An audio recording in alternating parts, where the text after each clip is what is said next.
শুভ বিকাল বন্ধুরা। আজকে একটা বিষয়ে কথা বলা খুবই দরকার, কারণ চারিদিকে একটা হই হই রমরম চলছে, সেটা হচ্ছে হকার উচ্ছেদ। আর এই হকার উচ্ছেদের পিছনে বেশি করে বামপন্থী নেতারা আর এই টুকরে টুকরে গ্যাংকের লোকই আছে। কারণ কি, আমরা হকার বলতে কাদের বোঝাই? যারা ফেরিওয়ালা মানে সে 1000, 1500, 2000 টাকার মাল নিয়ে সে ট্রেনে, বাসে, গ্রামগঞ্জে ঘুরে ঘুরে জিনিসপত্র বিক্রি করে, তাদেরকে আমরা হকার বলেই জানি। এবং হকারের বাংলা শব্দ হচ্ছে ফেরিওয়ালা, যে ফেরি করে বেড়ায়। কিন্তু তা নয়, এখানে দেখছি এরা রেলের জায়গা, রেলের স্টেশন, মানুষ যেখানে দাঁড়িয়ে থাকবে, বর্ষার সময় তারা দাঁড়াতে পারে না, রোদ্রে দাঁড়াতে পারে না, যেমন বারাসাত, মধ্যমগ্রাম, দমদম, হাবড়া, বিভিন্ন জায়গায় এই ঘটনা ঘটছে আর কি। এই জায়গায় এরা এইভাবে প্রথমে আসবে, প্রথমে একটা বসবে, তারপরে আস্তে আস্তে ইট দিয়ে গেঁথে সেখানে পাকা বাড়ি তৈরি করে, পাকা ঘর, দোকান তৈরি করে তারা ব্যবসা শুরু করে দিয়েছে সরকারি জায়গায়। কিন্তু আপনি সাধারণ পাবলিকের, যে সাধারণ মানুষের, সরকারি জায়গা তো সাধারণ মানুষের জায়গা, সেটা কেউর ব্যক্তিগত প্রপার্টি তো হতে পারে না। সেইখানে এরা হকারের নামে এরা বলছে আমরা হকার, আমরা এখানে। আরে বাবা, হকার যারা তো ফেরি করে বিক্রি করবে, তারাই তো হকার। এইভাবে রেলের জায়গাগুলো দখল করে আছে এবং সরকার সম্প্রতি এদেরকে সরিয়ে দিচ্ছে, নোটিশ জারি করছে। তাই বিজেপি সরকার খুবই খারাপ এদের কাছে, ভারতীয় জনতা পার্টি খুবই খারাপ।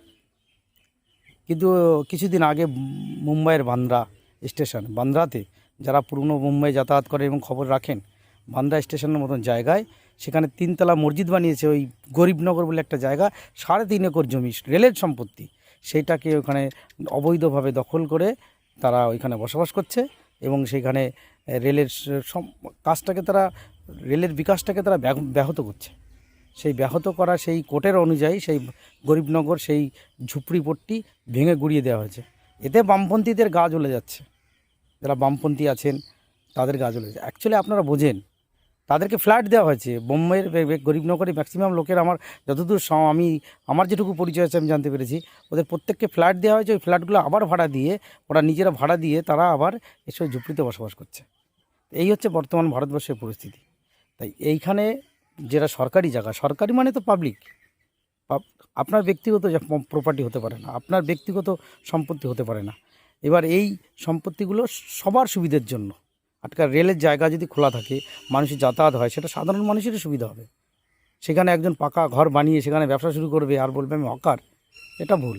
সেটা অস্থায়ী দোকান, সে স্থায়ী দোকানদার হয়ে যাচ্ছে ওখানের, কিন্তু হকার তো নয় সে। এই জন্য এই বিষয়ের উপর আপনি একটা আলোকপাত করা দরকার ছিল। তাই আমি ব্যক্তিগত মত প্রকাশ করলাম যে হকার আর স্থায়ী দোকানদার, এর মধ্যে আমাদের পার্থক্য করতে হবে। দুধ আর জল কোনো দিন এক হতে পারে না, দেখতে দুটোই তরল পদার্থ কিন্তু আলাদা। তাই এই ভিডিওটা আমার বানানো দরকার ছিল, তাই বানালাম।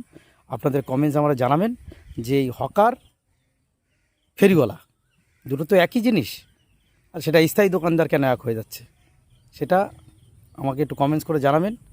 ঠিক আছে, রাখছি, ভালো থাকবেন। জয় হিন্দ, বন্দে মাতরম, ভারত মাতা কি জয়।